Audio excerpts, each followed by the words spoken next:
Alright folks, here we are, back in the mines. So I want to start out by apologizing that between the last episode and this episode, I had to move and sort of pack up my Brimstone stuff for a while, and it got a little messed up. Little bit of some of the stuff has been mixed up. I believe I have everything, the majority of stuff, the way that it was before. I will need to probably tweak it as we go. There might have been a card or two that has, or item, equipment that might have gotten lost. I believe we've got everything else set up. We have Bechamel with her ancient coin. She's got the breaching gun and the poncho. I did kind of re-equip some stuff too, so she's got the eagle feather on the poncho. She's got the lucky hat, the jack of hearts, and the ring of Tarkul, which gives her +1 cunning and lets her recover a grit. We've got Doc. He has the plasma sword and the trusty axe, dual wielding those. On the trusty axe, he has the hanging cross. He has a looking glass and the void lantern, as well as the totem of Dinar for the spirit armor. And the void ring, which gives him an extra spirit. And then we've got the cowboy, Pete, who has the fallen gunfighter's pistol. His pistol, I gave him the plasma torch for the +1 strength. So, because the ability of the plasma torch, which I believe we picked up towards the end of the last episode, to use a grit to add +2 damage to one of your combat hits. Obviously that's not going to be useful for him, but I think the +1 strength will be useful for his lasso. He's also got the gold teeth, which gives him +1 max grit in the mines. He's got the canteen and the void catcher. He's also carrying the tomb chest. So that's kind of the basics. There may be a couple of other items that I might have not been able might have fallen out of the pack where I had tried to keep all of their stuff. So it may not they may have been misplaced, and I may have to go back and add them in. But as it is, that is kind of what we've got. And so we're going to go ahead and start here. I am working on getting set up to do either Tradara or one of the mission packs. I haven't decided which one I wish to start with first. I have a feeling maybe one of the mission packs and going through one of those missions. But as I said, I have not finished deciding which one. Obviously, I have to finish putting together the models for those as well. So, in the meantime, this episode, we're going to do something a little bit possibly crazy. We are taking on the Burrower. So, which could be dangerous, because I remember we're only level 2. But we'll see. So this is the one mission from the Burrower mission pack, or enemy pack. So this is No Cave. When a new mine rich in dark stone appeared up in the hills, all the local prospectors were overjoyed. No one bothered to ask where it came from. Damn greedy fools! But it soon became clear. Anyone that went into that mine never came back out. Then the earthquake started. I'm telling you, that's No Cave. There's something inside that mountain, and it's eating the world from the inside out. So the setup. Mission uses the standard setup with the mine entrance. Start of the adventure. Look through the exploration tokens and remove any 3 that do not have clue icons on them, and then shuffle the remaining tokens for use in the adventure. There should be 9 remaining. Alright, so out of the... so there's... kind of point this out. So there are 5 tokens that have clue icons, and there are 7 more tokens, so obviously that comes out right. There are 4 that have encounters and 3 that have attacks. Since we get to pull 3 out, and I think this might be kind of dangerous, I'm going to pull out all 3 of the ones that have attacks. I'm going to leave the 4 that have encounters. The encounters will generally be a little bit easier, I think, and help conserve the resources for the final battle with the burrower. So, just so you know, so there is an attack with 1 exit. There is an ambush attack with 2 exits, and then there is an attack with a gate. So those are the 3 that have been pulled out. And that leaves, 2 with 2 encounters and 2 with 1 encounters. So 4 encounters, and those are going to get mixed in with the other tokens. So the mission goal is to search the cave to find the lair of the burrower and defeat it. The special rule is whenever an exploration token is revealed that does not have a clue icon, it also immediately triggers the Mine Depth event 4 of Falling Rubble. And then the burrower's lair.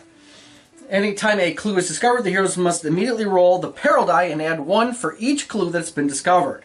If the total is 6 or less, the heroes get a brief glimpse of the writhing form as it burrows through a wall up ahead at a growing dread.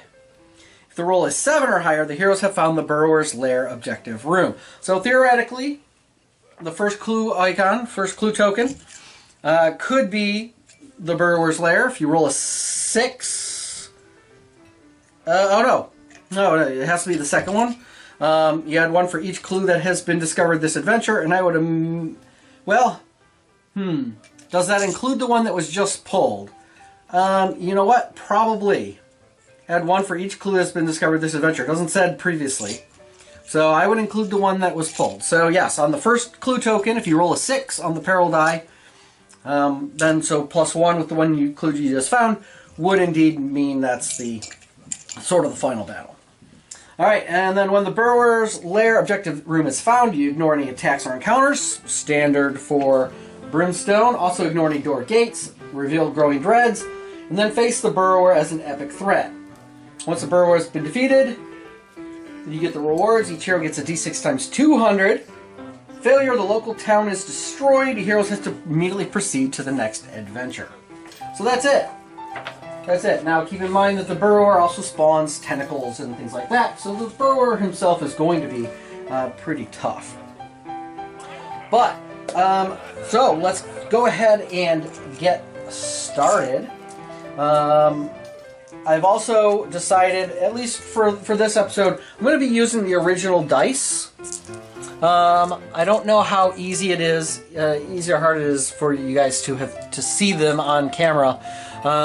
My lighting has gotten a little bit worse here, so I don't know how easy it is for you guys to see. So just in case, I'm going to roll, because these really do stand out a lot better, I think, than the nice fancy dice that we got from the expansion stuff. So at least for this episode, I'm going to roll the original white and red dice, so that hopefully you guys can make sure you guys can see the dice pretty well. So let's go ahead and start. We will hold back the darkness. A 6 will not, so that is not a good start. We may need to start using that void lantern. So I think that might be what's in store for us. What else do we want to do? We need to start with Bechamel going first. So she will roll to move. She gets a 4. 1, 2, 3, 4. Doc gets to move 2. 1, 2. And then Pete gets to move 3. 1, 2, 3. Boom. All right. So let's go ahead and hold back the darkness. And I think I will go ahead, at least for a couple turns, using the Void Lantern as a reminder for people who don't recall. So the Void Lantern, if you guys can see that pretty well, basically he rolls 2 peril dice for holding back the darkness instead of the 2d6. For the tests, if you roll doubles, you also take a d6 horror hits. And every other hero takes 1 horror hit. But much more likely, so see there's an 11. So we hold back the darkness. Alright. Bechamel Let's see what she gets. She gets a big 6. All right. So she'll go ahead and move forward 1, 2, 3. And she will look through and see what we get. We get the black pool. All right. And it is a nice small little room here. All right. And then we get a exploration token there. Make sure you guys can all see that. Yep. All right. Doc. So what does Doc want to do? Doc's going to move 5. He'll go ahead and charge forward. 1, 2, 3, 4, 5. All right. And then Pete can move 4. So he'll go 1, 2, 3, 4. Guard Bechamel. All right. And let's see what we get. Oh, well, we don't have a clue token. That is an encounter with 1 exit. So we do have to draw for the falling, or roll for the falling rubble. So the falling rubble is each hero in the mines takes a d6 hits. So Bechamel takes 4 hits. Doc takes 2 hits. Pete takes 5 hits. All right, so Bechamel rolling for defense of 4+, so she blocks 3. She's going to take 1 wound. All right. Doc for 2 defense, doesn't block either one, so he's going to take 2 wounds. And then Pete with his 5. And he has a 4+ defense. He blocks 2, so he's going to take 3 wounds. All right. Interesting start.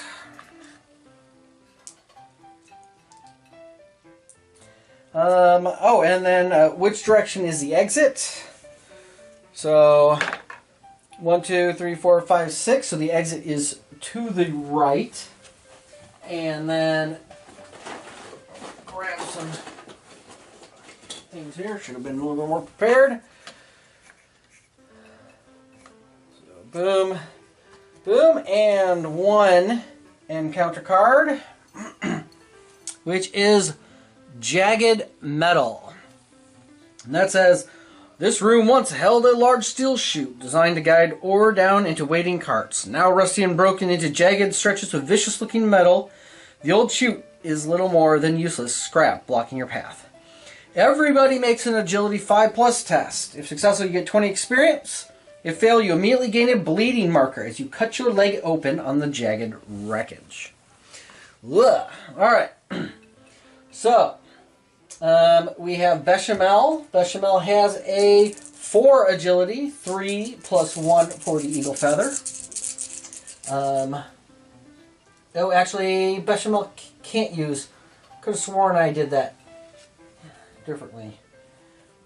Oh, because they are both Holy Child. I should have checked that. So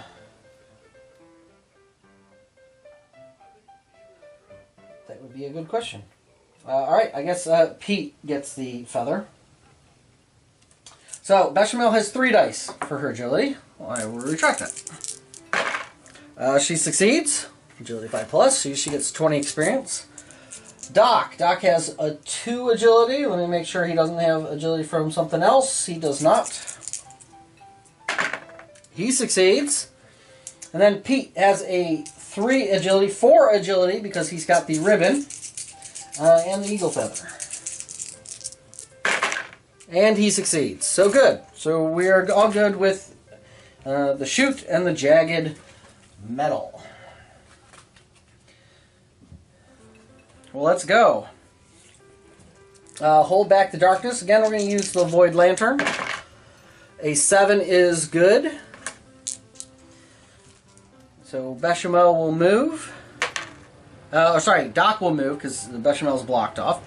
And they are both initiative 5. Doc is initiative 5 because of the Plasma Sword, which gives him plus initiative. So they're tied. Usually Bechamel will go first. But in this case, since Bechamel is blocked, Doc will go first. So Doc can move 4, and he will go 1, 2, 3 Excuse me. And then he will look through, and let's see what we see. We have a mining room. Alright, so that was the mining room. How would I go? I would go like this. Go like that. Boom. We get an encounter token, exploration token. Make sure you guys it's all on the map, which it is pretty well anyway. Okay. Bechamel gets to go now. She can move 5. 1, 2, 3, 4.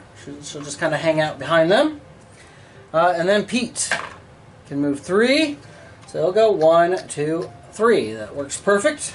Or perfectly. And we find still no encounter token or clue token. We have 2 encounters and 1 exit. So the direction of the exit is to the right. So we'll go ahead and close off here and here. We are spiraling downward, which I guess makes sense if this is all being created by a gigantic worm. We have 2 encounters. So this will be interesting. Oh, but we do have to deal with more rubble. So let's see how much we get hit for. So Bechamel gets 6 hits. Doc takes 1 hit. And Pete takes 5 hits again. Alright, well, Bechamel making her 6 saves.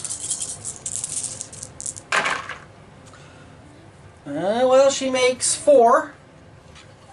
So she takes 2 more wounds. Okay, well, she can deal with that. Okay. Doc takes 1, and he fails to save, so is going to take 1 more wound. So he's up to 3. And then last is Pete with 5. 4 plus, he blocks 2, so he takes 3 more wounds. Okay, he's up to 6. Alright, so now let's get these 2 encounter cards here.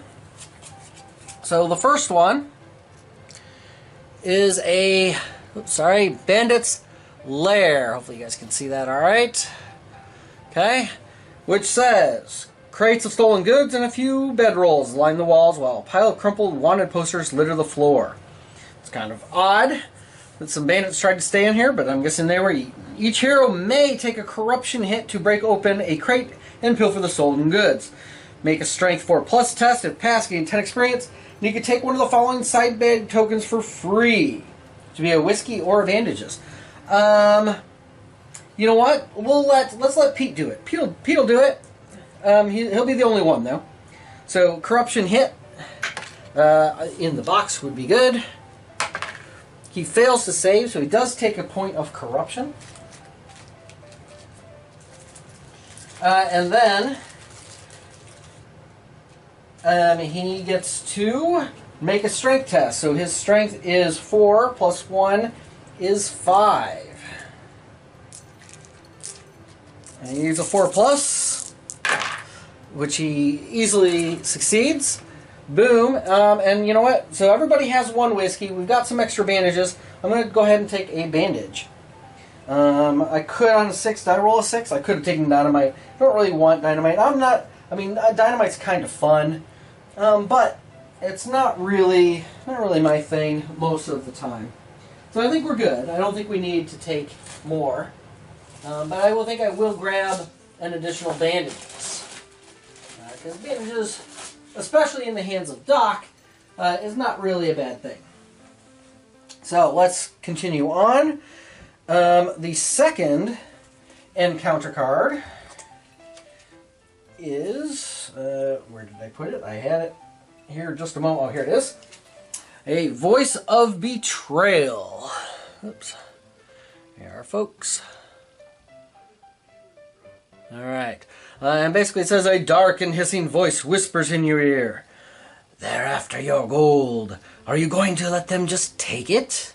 So a random hero makes a willpower test. So 1, 2 Bechamel, 3, 4 Doc, 5, 6. 3, 4 Doc. That's good. He has the best willpower. And then he makes a willpower test. You must make 1 willpower save for every $500 that you are currently carrying, not including items. Well, he's actually not carrying everything because I actually dumped all of the money, just for simplicity, onto Pete. So Pete is actually the one carrying all of the actual cash. And I don't even know how much it is. I haven't counted. It's like $1,000 or something like that. But he's not including make a willpower for every $500 rounded up that you're currently carrying. And we haven't looted anything. So he has actually 0 money.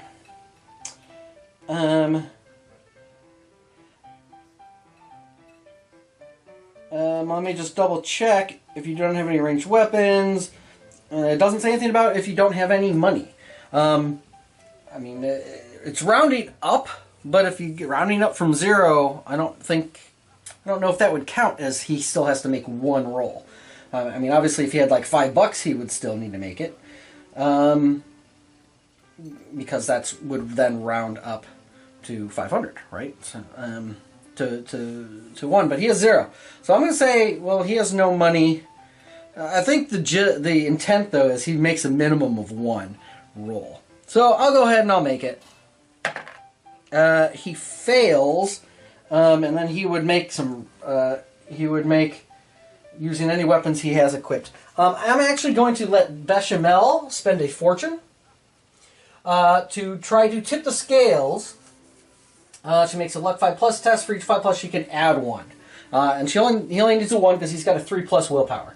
So her luck is 3, 4, 5. So she gets 5 dice.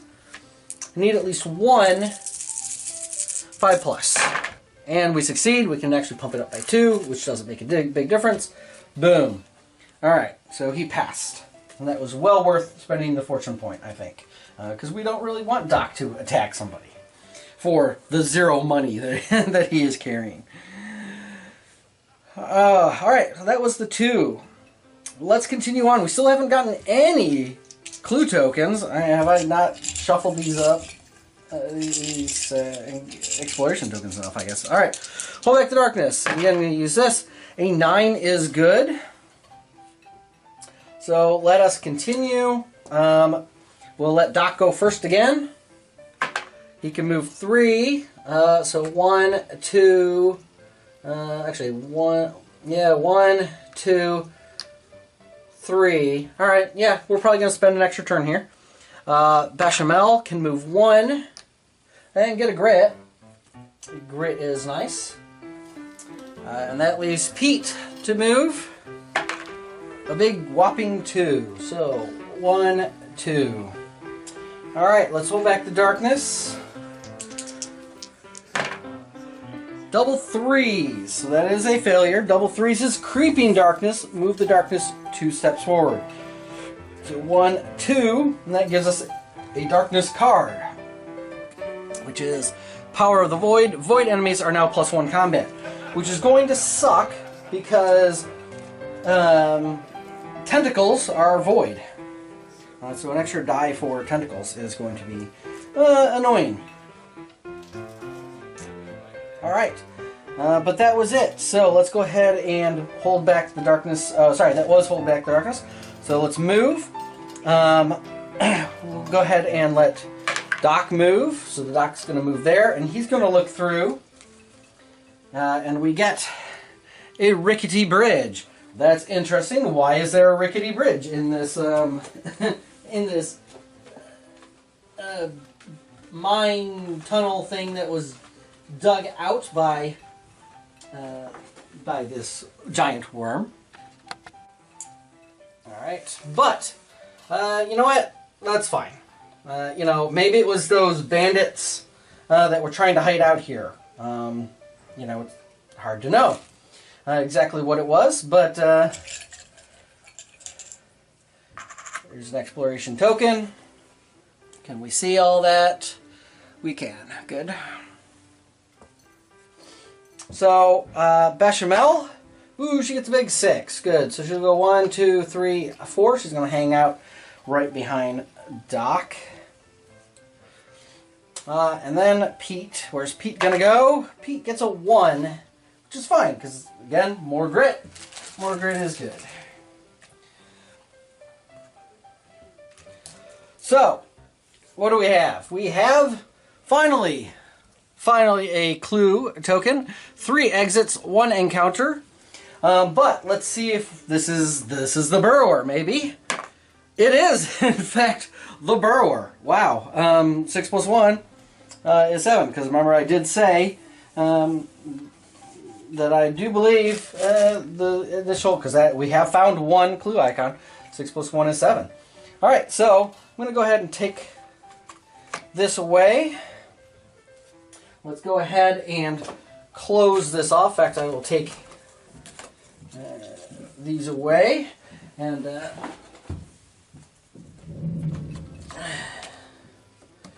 so good. We have not used up all of our resources. We are in good shape here. Oh, and in fact, I completely forgotten, this is a little off topic. Pete has the Void Catcher, which is whenever a darkness card is played, he can recover a grit. So he actually gained a grit when we had that darkness card for the Power of the Void. Okay, so we have the burrower. So, the burrower. Dun dun dun. Alright, so the burrower comes down here. Boom. So, what does the burrower do? Let's take a look here. So the burrower has an escape of 3+. It has no range to hit or melee to hit, and combat is star and damage is star. So it's already it's already going to be a little bit scary, because you can see it means all special abilities. So what are the special abilities that this thing has? It has a writhing form. When placed, add a peril die of tentacles to the fight.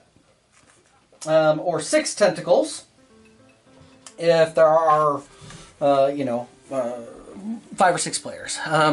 Let's make sure we can get the box on the screen. So my reach. Alright, I think everything's there. Alright, so how many tentacles are there? There are 5 tentacles. Alright, and these tentacles start in ambush. Okay, so that's going to be a little bit crappy. So, who get the extra 2? So, extra 1 goes to Pete. The other extra 1 goes to Bechamel. Alright. At the start of each turn, if there are fewer tentacles in play than heroes, roll a d6, and there's a 4+, you add more tentacles. Okay, and they go in ambush. And while the burrower is in play, tentacles do not get elite abilities. That's fine. If the burrower is killed, all tentacles are removed from play. So the object is, obviously, kill the burrower. The burrower has endurance 5. Cannot take more than 5 wounds from any single hit. Unspeakable terror. So hero starting on the same or adjacent map pile takes 3 horror hits. Fair enough. That is certainly pretty horrific. And a flailing mouth tentacles. Heroes do not need to make escape tests to move away from the burrower. Instead, anytime a hero enters a space or starts their activation in a space within 2 spaces of the burrower, they have to make an escape test against the burrower's escape value, which is 3 or better. If failed, the hero takes d6 hits as they are assailed by the writhing mass of tentacles. And then they are a world eater. At the start of its activation, roll 2d6 on the chart below to see how the burrower moves and attacks. So it'll attempt to devour somebody, it'll regenerate, it'll do a whole bunch of stuff, so we'll see what that does. Now they do have Power of the Void, which is all void enemies are +1 combat. And then we have the tentacles, which are initiative 2, they're actually initiative 4. This turn, because they are in ambush. The burrower himself is only initiative 1. Yep, and so that is about all we can do. So let us hold back the darkness. Again, we'll go ahead and use the Void Lantern. A 10 is good. And then we start with either Bechamel or Doc.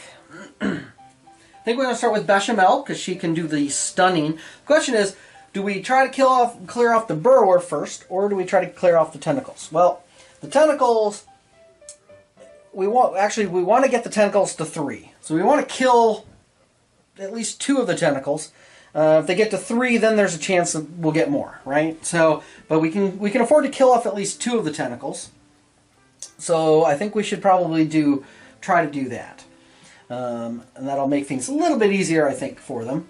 Let's go ahead and start with Bechamel, who will go ahead. She starts with, because they are both initiative 5. Again, the tentacles are initiative 4 to start.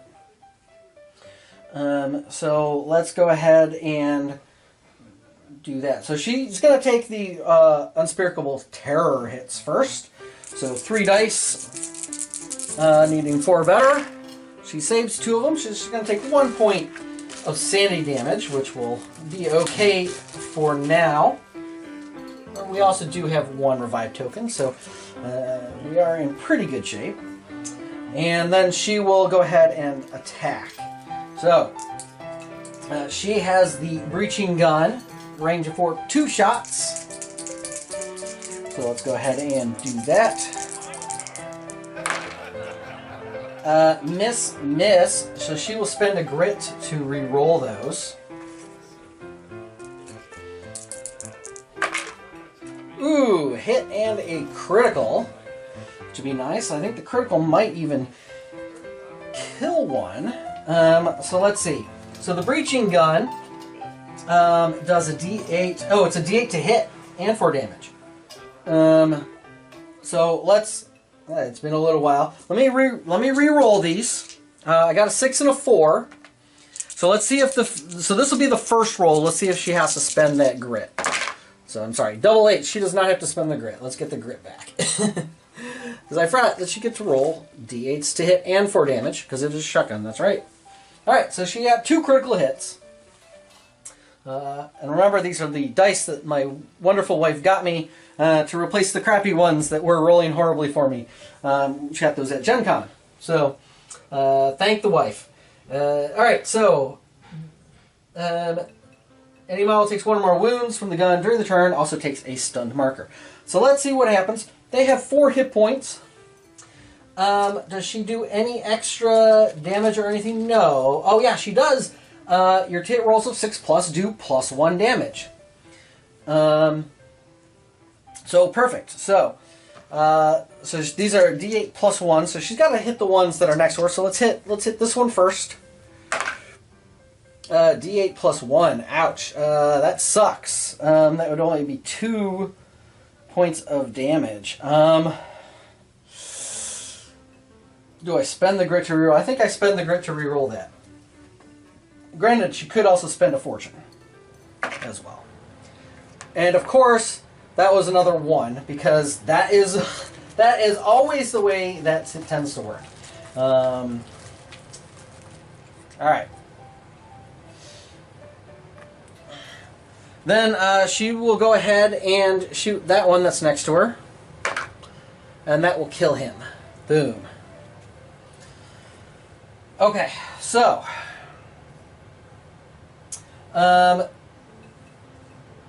Whenever she kills an enemy, she can recover a fortune token. So she gets one fortune back. Okay? Because that was the skill on a roll that she picked up. So she's back up to her max of 3 fortune, so she can now use that to give other people rerolls or bumps for theirs. Speaking of which, it is now Doc's turn. So the question is, does Doc simply beat up on this one, or does he go charge the burrower? Huh. Well, I don't want to kill more than 2. So I think he actually kind of needs to charge the burrower. We need to start getting the burrower down. I should also mention, the burrower has a 2 defense and 20 health plus 15 per hero. So 15 per hero, so that's going to be plus 45 for 3 heroes. So 65 health. So Doc's going to try to escape. He automatically escapes, and he can move through other models because he's got... Oh, and at the start of the fight, he recovers a grit. I got to remember that. He gets a free grit at the start of every fight. So, in fact, so he will actually just roll to move. Oh, no, Bechamel did not roll to move. So, no. Okay, so Doc. How far can you move, Doc? You can move a whopping 2.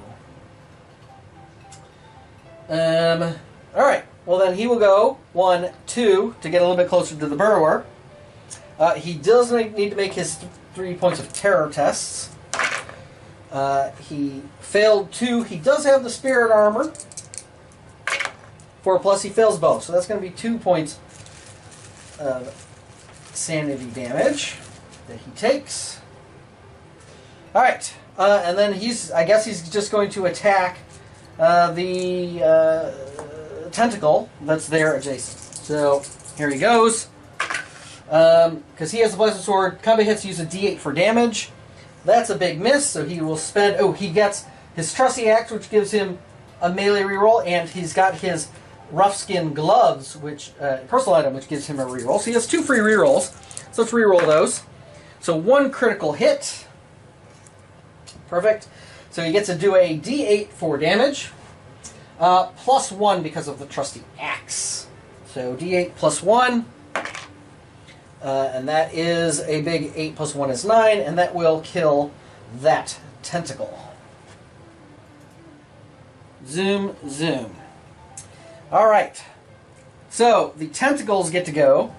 So we have 1 on Bechamel. So that's going to be 4 dice. Hitting on 4s. And 6s will ignore armor, and that is going to hurt, or ignore defense, I mean. So she's hit once. She gets to defend against one of them, and she fails. So that's 3. So that's going to be 3, 6, 9 wounds that she takes.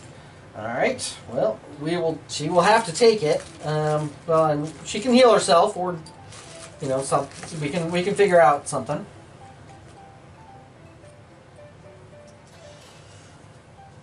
Not much else that she can do about that. I mean, I guess she could use... actually, no, well, there's only 1 die for her to roll.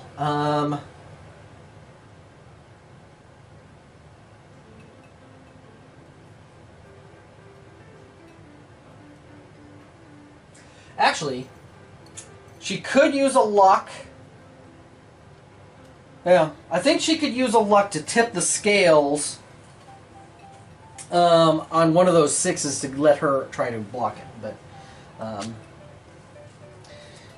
give her a chance to defend against it. But I won't do that yet. I do have to remember she needs to use her fortune.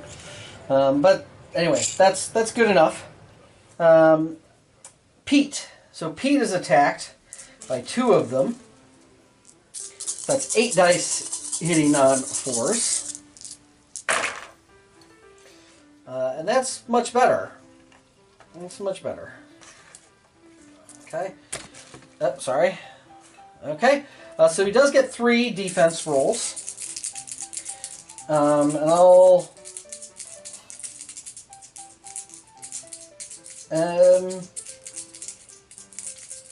yeah, he can probably take it. He does block 1. So he is going to take 9 as well.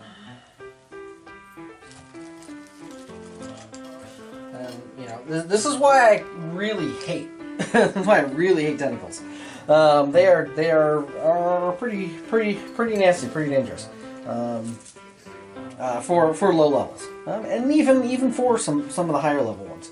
They're not necessarily super hard to take out. But anyway, so we're on to Pete. So Pete rolls to move. He's got a big 6. He's going to try to escape from those tentacles. They are a 4 plus. He does have his bandana, so he can re-roll that, and he succeeds. So good. And he's got a range of 6. So We'll go 1, 2. So 1, 2, 3, 4, 5. Actually, he only needs to go 1 away. He does need to make his 2 horror tests. Or 3, I mean. And he fails once. He's going to take 1 point of sanity. So we're good with that. Alright, so now he is going to shoot at the burrower. And he's going to dual wield. So we're going to use the 3 red dice for the Fallen Gunfighter's pistol.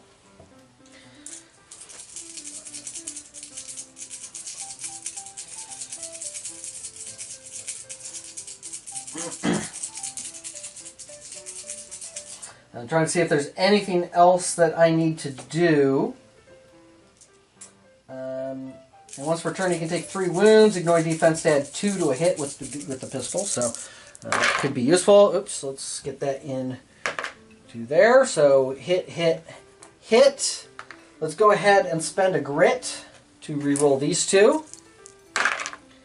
Nice. There's another. Well, it's not a crit because he's dual wielding. But 4 hits. 4 hits works.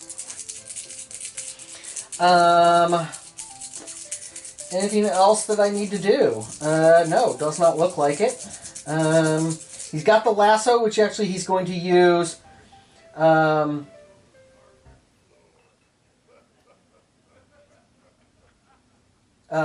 basically prevent the burrower from doing anything for 1 turn. So we'll just roll damage. Nice. 2 6s. He will spend another... Actually, we'll spend a fortune for Bechamel to let him reroll. Actually, it's any single die. So does she spend a fortune? Let him reroll 1. Now he'll spend a grit. As much as I kind of want to use the fortune, I forgot that the fortune's only 1 die. So, yeah, he'll spend a grit to reroll both of these. Okay, so the 1 will bounce and do nothing but 3 6s for damage. They're -2 each. So what is that going to come out to? So that is going to be essentially 4 wounds each. So that's going to be 12. You know what? He will go ahead and take the three additional wounds to... and you know what? Actually, I would have wanted to move him there. Simply so he can start with adjacent to Doc, and Doc can heal him. So he's going to take the 3 additional wounds to add 2 damage to 1 hit. So that's going to be a total of 14 wounds done to Mr. Burrower. Perfect. And that was his turn. So Mr. Burrower goes. He starts his activation. Throw the lasso. Pow. All right. So the enemy is now cannot move and is -1 combat and -1 defense. And he does not get to make the strength test to stay roped until the start of its next activation. So let's see what it wants to do. It's 2d6. A 4, it wants to burrow. It retracts back into the ground, remove the bottle from the board at the start of its next activation. Instead of rolling on the chart, roll a random hero and place the burrower back on the board, centered in that hero's space. Alright, so I don't think that actually counts as a move. And actually... So here's a question, actually. So what if I save the lasso until I figure out... Because it says, at any time, choose an enemy within range 5 and line of sight. So he'll actually save the lasso until we know what the burrower's doing. The burrower's not really moving anywhere. I do need to retract just a smidgen. The burrower gains 1 more hit point back because he has endurance 5. He can't take more than 5 from any hit. And in fact, let's put 2 back. I forgot about that. And let's give him take that 3 wounds back. There was no point in using the Fallen Gunfighter's pistol to add 2 wounds because 1 of those points would have been lost, would have been wasted, right? It was 3 wounds, so I do 1 point damage because his max is 5, and I was already doing 4 with each of those hits. So adding 2 more one of those wouldn't have mattered. So sorry to retract about this, and I'm going to wait for the lasso in case he would have moved. He doesn't really move. He doesn't really actually. You know what? He doesn't even really attack. So it's going to be, I think, worthless now that I look at this for him to do anything. Yeah, he doesn't even do like combat hits or anything. So that's going to be something to lasso one of the tentacles, which I guess I should have done at the start of the game. But we'll do it. We'll do it for next turn. Of course, we go before the tentacles. So let's go ahead and that was the end of the turn. So let's hold back the darkness. A 7 is still good. And we start with Bechamel. So she takes her horror hits, or her terror hits. So she's going to take 2 points of sanity. And then she is pretty wounded. She will... oh, and I forgot that he was stunned. It doesn't really matter, -1 defense. But and that's not a big deal. So she's gonna roll to move. Let's see what she gets. She gets a 5. She'll attempt to escape. Let's try to pour all our efforts on the burrower. She fails to escape. She will spend a fortune. And then do the luck test. Let's try to change that 3 to a 4, and that would let her escape. So she's got 5 dice, needing at least 1 5, which she gets. Good. So that lets her now escape, and she can move forward. 1, 2. Oh, except I forgot. He is gone. We actually can't attack him this turn because I forgot he burrowed. At the start of its next activation, it's gonna pop up somewhere.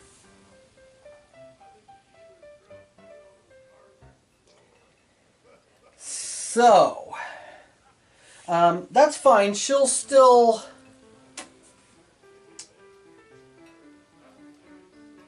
I think she'll still back up. Let's get next to Doc. And then she'll take shots. So we might as well try to get rid of all of the tentacles at this point. So that we can have fresh ones pop up if need be. That's fine. So... yeah, alright, so she's going to shoot. Actually, you know what, before she does that, oh, but she doesn't, if he's gone, he's no longer on the board. So she actually does not take the 2 points of sanity damage. So, because he's not actually on the map tile. Cool. Alright, sorry to rewind. There's so much to keep in track of, right? So... what was I doing? Oh, Doc's, before she shoots, Doc's just going to go ahead and immediately, so he'll use a bandage to heal, and they heal plus D6 plus 3. So he uses a bandage to heal Bechamel for 9. Nice. Okay. And then he'll go ahead and use a bandage to heal Pete. Blah. You know what? She'll use a fortune to let him re-roll that. Alright, well it heals 4 on poor Pete.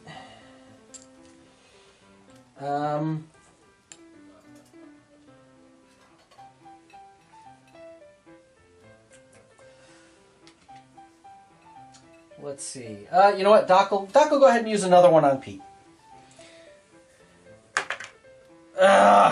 Poor Pete. All right, that's another 4. You know, all that helps. It all helps. All right. So never mind. We're gonna try to save a few more bandages. I mean, Doc was pretty maxed on bandages because that's kind of what he does. So Bechamel gets to shoot now. So she has 2d8s on the tentacles. 2 hits, one of which is a critical. So, oops, it's a 7. So she'll use a critical on him. So that is d8 plus 1. 2 plus 1 is 3 points of damage. It's unfortunate. It also does put a stun marker on him. And then she will hit the wounded one that's wounded already. So 7 minus his 2 armor minus 1 armor is 6. That will be enough to kill him. That does let her recover a fortune.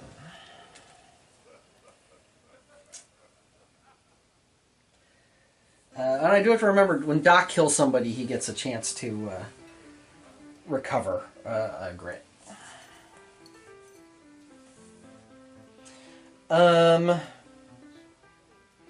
Speaking of which, it is Doc's turn. So Doc rolled a move. He can move a big 2, which is not helpful, is it? I think what he's going to do... I hate to do this, but he's going to move out this way. My thought is, when the burrower comes back, he's going to choose a random hero. This means he has a 3rd chance to go after Doc. And so when he pops up, he hits everybody who goes there. And so if he's away from the others, he'll only hit Doc. And I kind of think like Pete wants to do the same thing. Pete's going to move away from Bechamel so that it doesn't hit all 3 of the heroes. I think actually I'll only move here. Right, because he's a 3x3, so he's only going to hit people in that area. So as long as they're not adjacent to each other, we're good. So Pete rolls to move. 5, so he'll go 1, 2 there. And he will take some shots.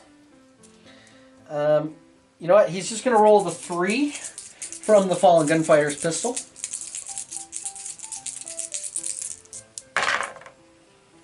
So 2 hits. Bechamel will actually spend a fortune to try to change this 3 into a 4.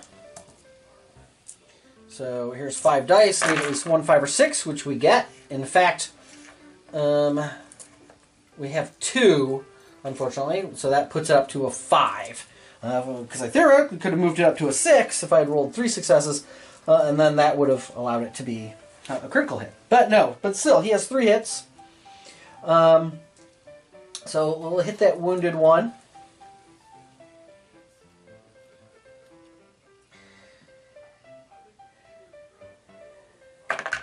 For 6 minus 2 is 4. That would be enough to kill him. Oh, sorry, minus 1. Okay.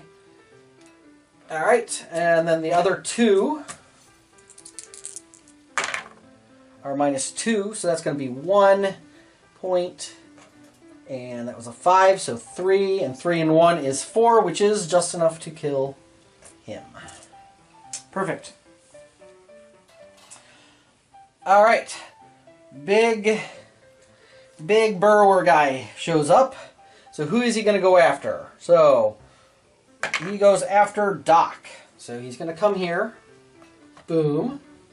Okay, and what does it say? It says, place a center on that hero space. Any models are immediately moved to any space adjacent to it, and heroes moved to take d6 hits that do 3 damage. Alright, well he'll go ahead and put him next to Bechamel. Okay, so he's going to take, what did we say? He takes a d6 hits, so he takes 4 hits. Let's roll 4 defense saves. He dodges 2 of them. So that's going to be 3 points each. He will go ahead and actually use a grit. No, that failed. Alright. Okay, so he's going to take 6 points of damage. from that. And that is what the burrower did. So it is the start of the next turn. So let's hold back the darkness. All right, 3 double threes. All right, so that does okay, 2 things. So in fact, I think I might have forgotten this the last time I rolled double. In fact, I think it was double threes. Creeping darkness. Move the darkness 2 steps forward. I'm actually going to. I know I had something here. The void ring. Once per adventure, prevent the darkness from moving. So I'm going to use that. Doc has that. So that's going to prevent it from moving. So that avoids that double threes. We do have to take a d6 horror hits, and every other hero has to take 1 horror hit. So Doc takes 4 horror hits. Let's go ahead and roll for those. Ooh. But he has spirit armor. Which blocks 2 more. So he takes 1 point of sanity damage. And then there's 1 point on Bechamel. Ooh, she does take a sanity. And 1 point on Pete, and he is fine. Alright. So that was holding back the darkness. Now at the start of the turn, there are no fewer tentacles. Roll a d6 on a 4 or better. There is a 4 or better. You know what? She's going to spend a fortune to make that die re-rolled. It's any 1 die. This is her last fortune. Although, did she kill it? She killed some. Oh, I already got that. Okay. Okay, so that's re-rolled to a 2. So we do not get new tentacles this turn. Awesome. Coolio.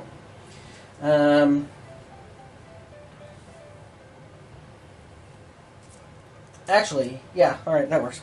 She has the lucky hat, too, which allows once per adventure reroll any 1 die as well. So, let's go ahead and start with Doc. So, 3 terror hits. He blocks 2 of them. So he's going to take 1 more horror, 1 more sanity. And then he's going to attack with his light saber, his saber of light. Zoom. So there's 1 hit. Let's reroll. He gets a free reroll. And that's 2 hits. Great. 2 hits. Doesn't ignore armor, but the burrower doesn't have a lot of defense. Doesn't ignore defense, but the burrower doesn't have a lot of defense. So 2d6 or 2d8 plus 1 each. So that is a 4 minus 2 is 2, so that's going to be 2 more wounds. And that is an 8 minus 2 is 6. So 6 more wounds. Excellent. Actually, Bechamel should have gone first because she can reduce the defense down. Darn you. Got to remember to do that. Because if she does stuns. All right. So, Bechamel's turn. Oh, and Doc. Yeah, no. Right, nobody heal nothing. I don't think I need to do that. Yeah. Alright, so Bechamel, she takes 1 point of sanity damage from unspeakable terror. She will roll to move. Oops, sorry about that. I think she's going to stay there. There's no real... Oh, I do have to remember the flailing tentacles. If you start your activation in a space within 2 spaces, you have to make an escape test. Alright. So, Doc needs to make an escape test. Of, what was it, 3 or better. He works. He makes it. Alright. Bechamel has to make an escape test. She fails. You take a d6 hits. So she takes a d6 hits. She takes 6 hits, jeez. 4, 5, 6. So defense. She blocks 2 of them. They're only 1 point each. She can handle it, so she'll take the 4 points of damage for now. Okay. So now she gets to shoot.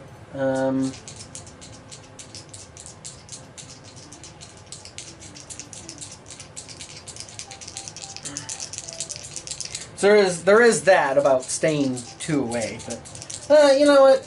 It's all right. So 1 hit. Oh, she gets the reroll for the breaching gun. I forgot she has that upgrade. For 1 hit. Cool. There is a critical. So that will do +1 damage. So let's do this one. Does 7 + 1 is 8 points of damage.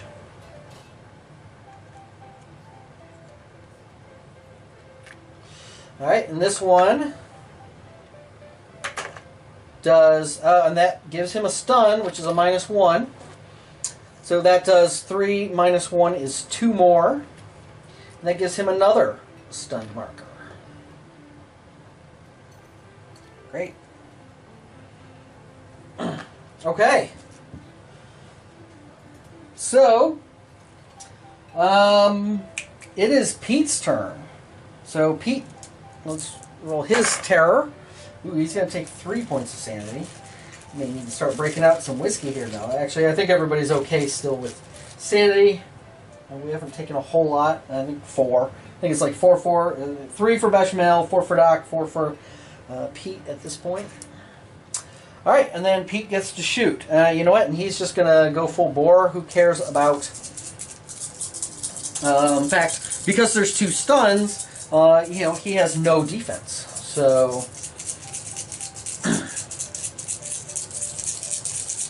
Or is it a minus, just a flat -1? Let me check. Yep, it's a flat -1.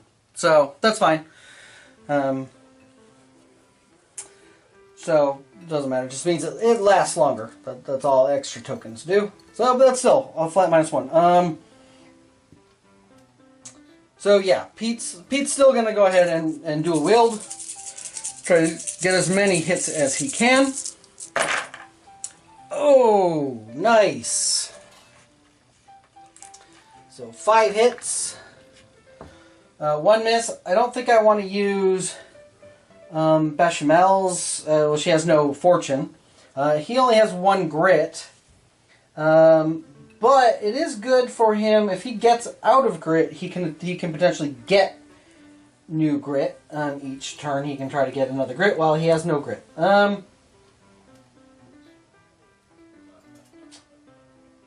Nah, I think he'll save that grit in case he needs to defend. 5 hits is pretty good. And he may need to use the grit, you know what, for the damage. So, roll the damage. Basically, 1 off of each die. That's pretty good. You know what? I'll just take it. Again, he'll save the grit to save himself. So let's just go for that. So -1 off each die. So that's going to be 5 and 3 and 4 and 2 and 1. So 9, 10, 15. 5, 10, 15. So the burrower is down to 10, 20 wounds left. Nice. And this is certainly racking up the experience with all these different hits. And remember, the way I play is heroes share all of their experience. So, you know, all that huge hit is not just for Pete. It is for everybody. Well, it gets divided amongst everybody. So, awesome. And that was Pete. So that is the last of it. So let's hold back the darkness. And 9 is good. Start of the turn, we need to see if there are more tentacles. A 6. Bechamel's going to use her lucky hat, which is once per adventure, reroll any 1 die. Let's reroll this die. Let's see if we can get something less than a 4. No. Okay.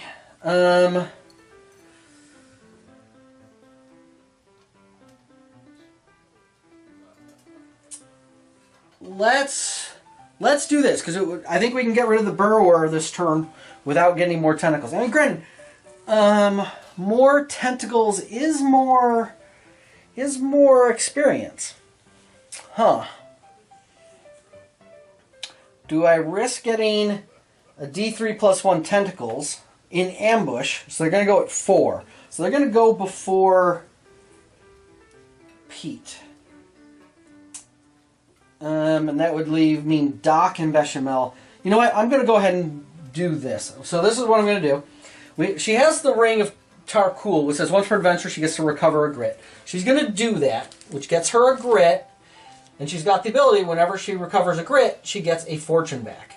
Okay? Because she was out of fortune. So she's going to do that. And then she's going to use her fortune to tip the scales to try to adjust that 4 down to a 3. Haha! See? It's one of the reasons I love the Gambler. And she succeeds, so she can actually drop it below that, so it does not spawn additional enemies, additional tentacles. Okay, now she is pretty tapped out as far as extra effects that she can do. Other than heal herself fully with the Ancient Coin. But it is now Doc's turn. Oh, I completely skipped the Burrower, didn't I? At Initiative 1. Yes, I did. After Pete hit him. So let's see what the Burrower does first. Last turn that he would have done. He wanted to do an 8, which is Lash Out. Every hero immediately takes d6 hits for each tentacle and burrower within 2 spaces of them. Okay, well, there's only one. So it's a d6 hits. For Bechamel is 5. For Doc is 4. And Pete is 1. So Bechamel, 2, 3, 4, 5. And her defense blocks 3 of them. So that would be 2 wounds. She'll take that. Yep. Doc takes 4. So he gets 4 defense rolls. He blocks 2. So he takes 2 wounds. He'll take that. He is getting kind of hurt. I think he'll want to heal himself in a moment here. And then Pete gets 1, and he dodges that. Alright. Oh, and attempt to see if he gets rid of a stunned. He does. He gets rid of one of the stuns, but he still has 1 stun there. That is what he does. As far as like moving and attacking. And so, again, we were back around Doc was going to go. So 3 horror hits. So he fails 2, but he does have the spirit armor. Doesn't help, so he's going to take 2 more points. And that will put him up to 6 points of sanity damage. He has 15. He's doing alright. He's going to heal himself for 8. Drops him back down to 3 wounds. That's pretty handy. And then he's going to go. So he's going to swing with his lightsaber and axe. Okay, he does get to reroll 1. Or 2 technically. Alright, but just 1. Alright, so 1 critical hit. Does a d8 plus 1. Does 9 points of damage. Nice. Does 5 points of damage because of the endurance, which I think I forgot on some of Pete's. I gotta remember that. I think there were a couple. I think Pete had a couple 6s, right, on some of those hits.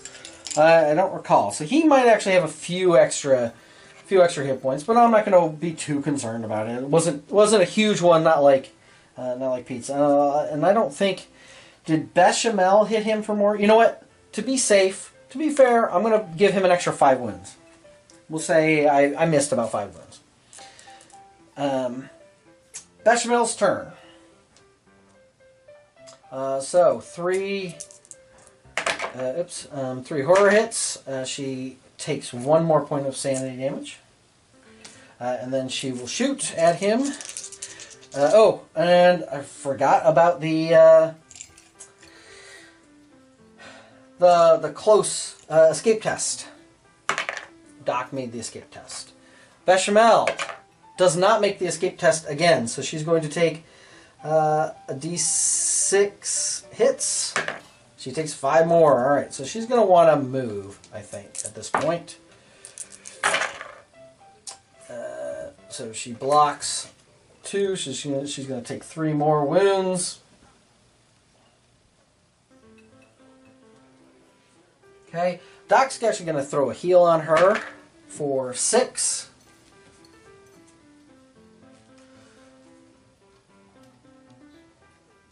Okay, so she is at 6 wounds, which is good. All right, she will move a total of 1, which doesn't help her much, although it does get her another grit, which does get her a fortune, which is useful. So then she'll shoot. Both misses, so she'll spend a grit to re-roll those. 2 hits. Neither one's a critical, but 2 hits. Let's roll some damage. An 8 and a 7. So he's -1 because he's only got 1 defense because of the stun. So that's basically going to be 5-10 wounds because of the max. That is also 2 more stunned markers.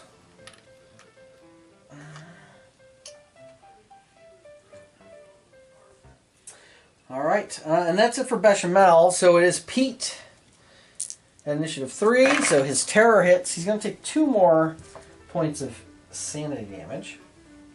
And then he's going to shoot. And again, he's going to go big. So 3 and 2.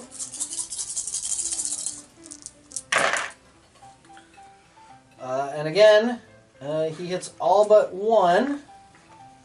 I think he's you know what? Bechamel will spend her 1 fortune to let him re-roll that 1.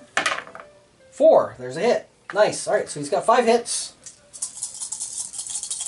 So let's roll damage. This should take him out because he's only -1. Okay. So this would be, let's see, 5 and 5.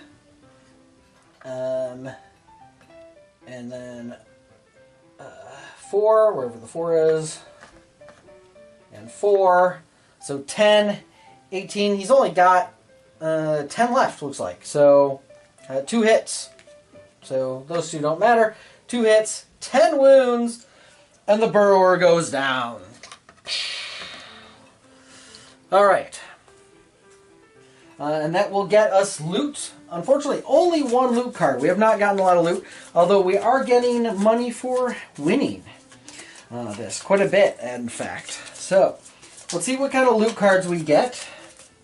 So, Bechamel, she's going to get a gear card. Okay, Doc gets 1 Darkstone, which would be handy. I did not give ourselves Darkstone bullets because I didn't have the card with the group indicating they had Darkstone bullets. And I couldn't remember. I should have gone back, but I didn't to the town episode to see if I had bought any. But I imagine I probably didn't. But said the cards did get shuffled up. And then Pete, what does Pete get? Pete gets a little 25 gold. So. Not much, but there is a gear card for Bechamel. Let's see if it's a good gear card. You never know what is going to come up. And we find a Badlands Adventure gear card. Weighs 2.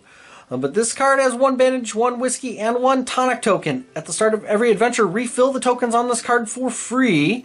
These tokens may not be removed except to use. Ooh. That is a gear clothing coat. You know what? That would actually probably be good for Bechamel. Because the tonic, to get her that free grit, which then gives her a fortune point. It does weigh 2, though. So I am going to have to take a look at the weight. Because she only has a strength of 2. So I may need to redistribute some stuff. She'll probably want to drop her pistol, just get rid of it. Obviously, you know, it's a starting weapon, so she can't just sell it or whatever, but she can get rid of it and pick it up later if need be. Because she does have the Jack of Hearts, and the breaching gun, and the poncho. Maybe she'll move the poncho to somebody else. Then again, she might actually be able to carry enough. 2, 3, 4, 5, 6. She's carrying 6 points of things, and she can actually carry 7. 5 plus 2 strength. So she can actually carry that. I think that's good. 1 bandage, 1 whiskey, and 1 tonic in that coat. I think that will be extremely handy. I mean, obviously the extra bandages for Doc would be useful as well, but I like that. That's a pretty cool item, a pretty cool object. So that is it for loot, and that. So, but we finished the adventure, which means each hero gets a D6 times $200. So money for spending in town.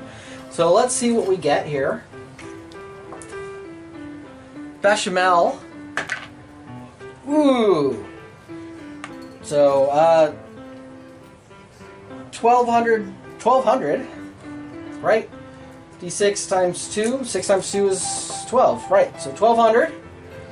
Doc gets a mere 400, and Pete gets 500. Bechamel has no fortune to adjust any of those dice, and she used her lucky hat.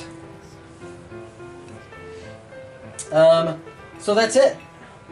We got a bunch of money. I know it was short-ish. You know, there was only one fight, and it wasn't super super exciting. And I'm sorry. I always want to make it interesting and enjoyable, but I hope you liked the fight with the burrower at least a little bit.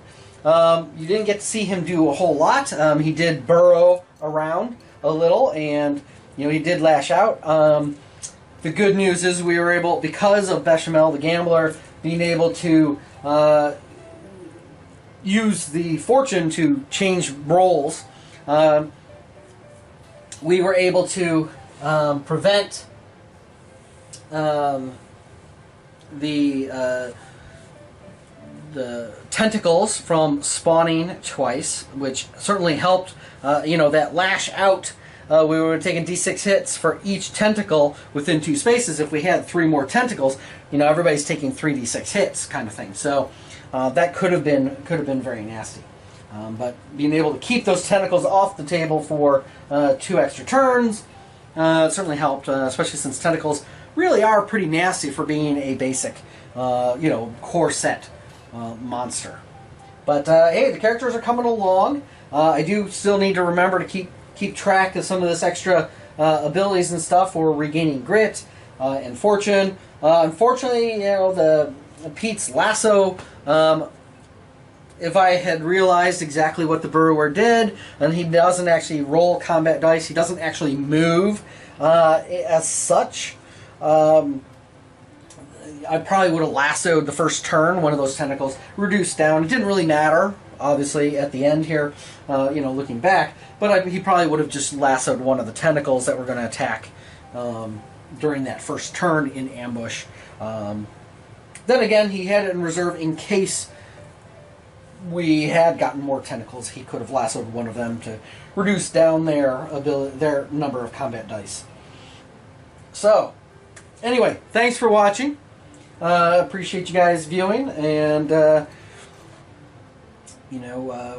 we're getting there. We'll have a town episode next time, because we did succeed in taking down the mighty burrower, and I will start working on trying to get Tradara or the Blessed Wastes or one of the mission packs, most likely one of the mission packs, all put together so that we can kind of move through some of those and kind of get a look at some of those. But here you got to see at least a little bit of the burrower. You didn't get a lot of his abilities there, but he is kind of a bad beast. I can't imagine getting him with elite abilities that give him stuff, and of course obviously the brutal side as well, which we will be getting up to. So, but what I'll have to add up the experience points, but we did get a fair amount of experience from him because we did hit him a lot of times.